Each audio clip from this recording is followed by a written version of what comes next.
And then the second question we wanted to answer for people today was, do I really need to go to the dentist every 6 months, especially if I've got no obvious problems?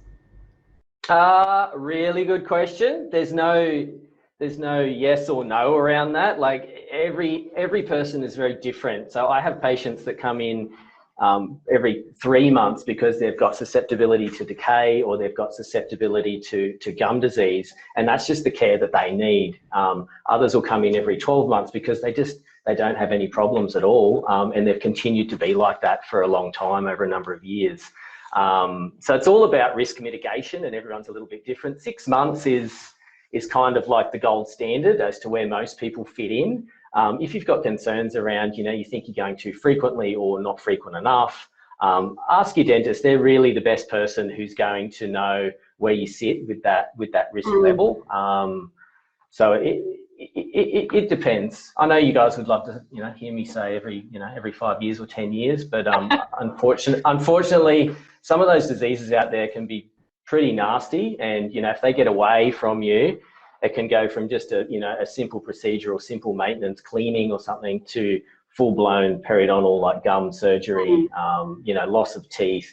I've got many patients who they'll have some change in circumstance as well, dietary change, or they've changed their medication, and it'll just totally change their risk. And you can see things get away really quickly. So it's probably best not to go maybe beyond that 12 months, and sort of, especially if you're making that decision yourself, because we have seen a lot of sad stories around teeth being lost, and pain and all sorts of things.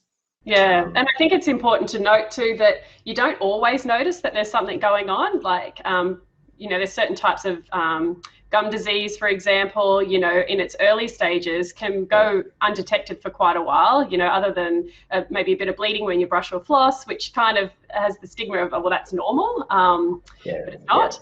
I think it's those things. Don't always wait for something like a symptom to occur. You can catch those things early on without any symptoms being there, and it's a lot more cost effective and better for the patient. Yeah, absolutely. We know, like, dental work, dentistry is really expensive, but just maintenance is perhaps not, and it's obviously the easiest way to keep your costs down with your dental work. And so what sort of, what happens at a regular appointment then? Like, if you are going every 6 months or so, what should patients expect? It should be kind of quick. It should be painless. So two great things people want to hear. So typically, we'll do an oral cancer screening for every patient that comes in.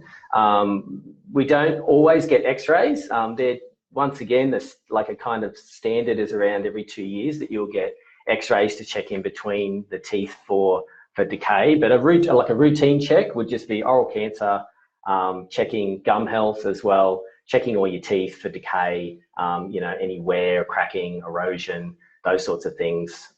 So it maybe take sort of 30 minutes or so. Did I miss anything there, Bex? You're very experienced with this too. Well, you mentioned oral cancer actually, and I think that's a really important one that we tend not to think about.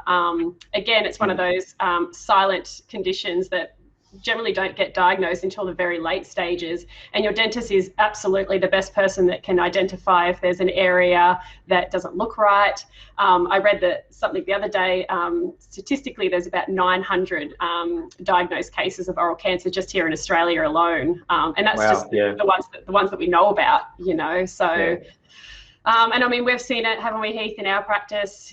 Patients come in and it looks like an ulcer, or it's a very small area, but it does do a lot of damage under the surface and can be, it can cost people their lives if it's not found early. So that in itself is a reason to go to the dentist on a regular basis.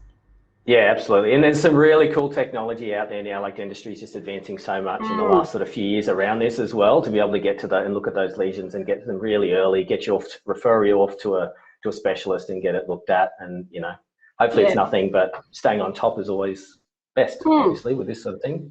Yeah, absolutely.